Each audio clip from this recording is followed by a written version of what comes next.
This is the Amplify first quarter update for the Amplify Seymour Cannabis ETF. I'm speaking with Tim Seymour. Tim, thanks for coming back on. Let's get right to it. Could you remind viewers the strategy behind the CNBS ETF? Sure. Hey, Jay. So CNBS that stands for cannabis. This is a cannabis ETF. This means that all of the companies in the portfolio need to be focused on cannabis effectively. But the definition is more than 80% of the portfolio has to have companies who have more than 50% of their revenues coming from cannabis and the cannabis industry, which means whether they're cultivating, whether they're in retail, whether they're in distribution, whether they're in processing, whether they are e-commerce plays, whether they are specialty retail. Our goal is to be exposed to where the sector is, and that is really many of these subsectors. And if you think about cannabis as a very sophisticated or soon to be, or at some point, consumer products industry, consumer packaged goods, CPG, these are all places to get exposure. I run this as an active portfolio. I'm an active portfolio manager by background. I ran long, short equity.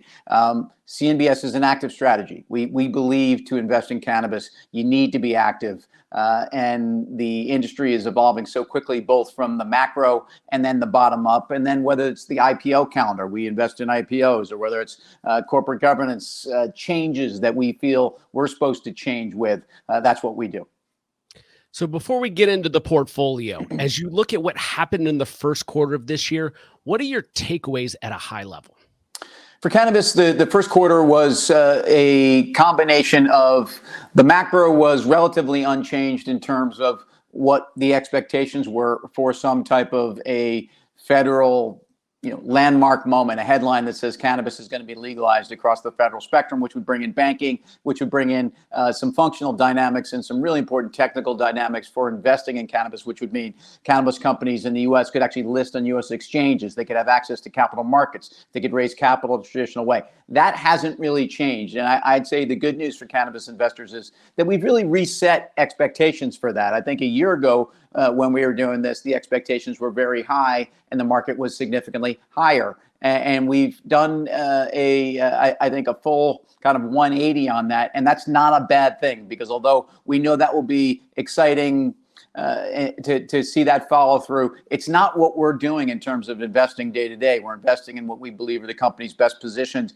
and the ones that are executing on what they've set out to do. So that's a little bit of an update there. The price action for cannabis entities in the middle of a very volatile first quarter, as investors know, outside of cannabis is much the same. Cannabis entities probably led some of the volatility lower, but as the downtick picked up in broader markets, so did cannabis. Although cannabis has really rallied back, maybe you can make that same argument with more developed markets. But I think we've just gotten through an important first quarter, earnings season, but really for the fourth quarter that has come out in the first quarter. And I think also the expectations of where companies are on margins, where we expect to see the second half of the year start to see a little bit more top line sequential growth. But one of the things that had been keeping cannabis stocks down was some sense that the margin profile for the industry was deteriorating. And I think, once again, while it wasn't a great story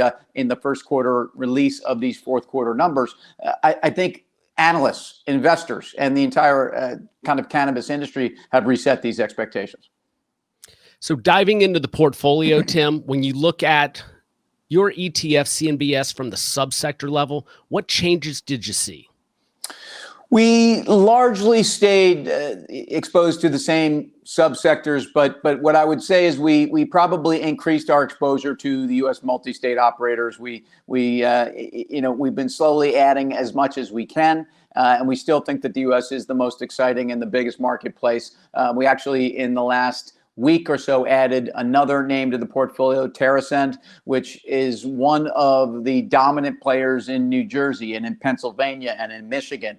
And we're really excited because the New Jersey market is just starting to get going, even though there's been a lot of talk about New Jersey. It's certainly a major market, an exciting market, but they're just working through the kinks. And TerrAscend's really well positioned there excited to add that to the balance sheet. I think we actually added a little bit back to some of these specialty retail plays. So having exposure to, kind of the picks and the shovels really had been difficult times for a couple of those names last year. And as we got into the first quarter, and we think we've been opportunistically adding to a couple of those names that might be a little bit overdone to the downside. So if anything, we have reemphasized themes around wanting to be exposed to what we think are the best operators in the best states with the best assets in the U.S.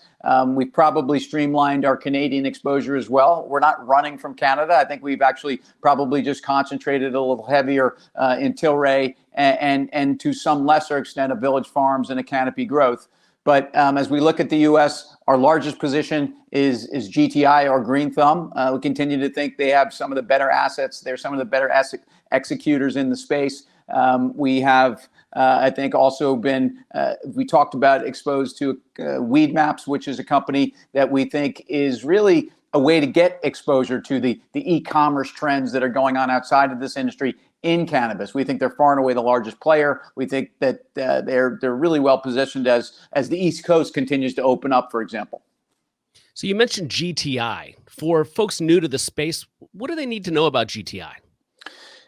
Green Thumb Industries is a company who really, I think, is focused on the underlying markets where they believe they'll have both the best competitive advantage, but also really markets that I think overall for the industry have the best margin profile. So we're talking about Illinois, we're talking about Pennsylvania, we're talking about Massachusetts to some extent, but we're talking about Michigan, we're talking about, I think they're going to be very well exposed also in New Jersey and in New York. So to me, when I think about Green Thumb, I think about a company that didn't feel they had to grow in every state in the union that had a cannabis mandate to grow. I think they've actually picked their spots, and I think they probably showed the best profitability overall. I think they've also done a very good job of building an investor base and a call it a cap stack that I think means that they're well positioned to actually re-rate going forward.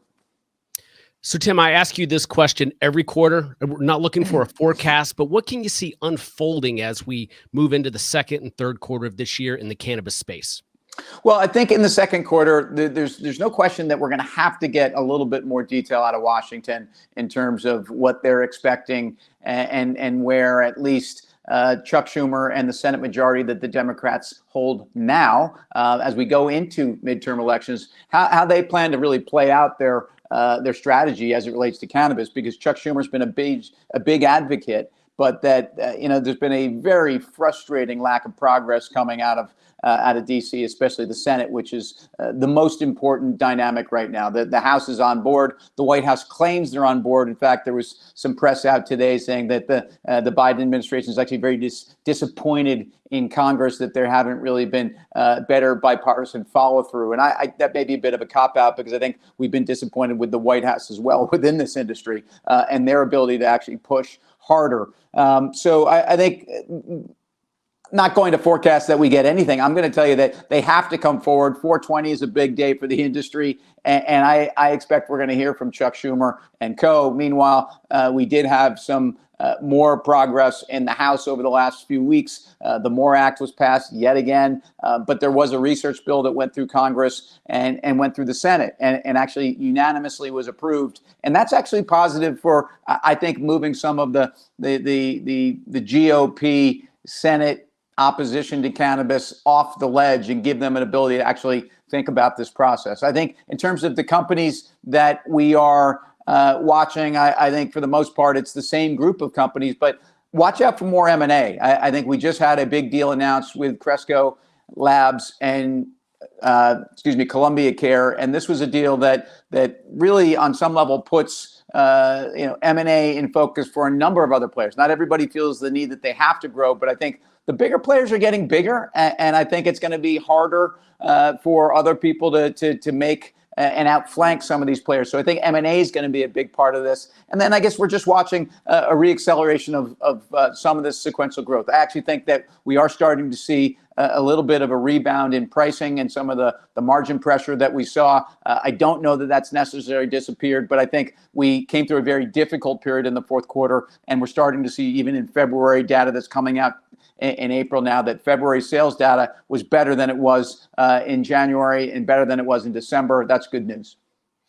So, Tim, as an investor or financial advisor building models, where do you think, if you're new to the space, CNBS fits in a model?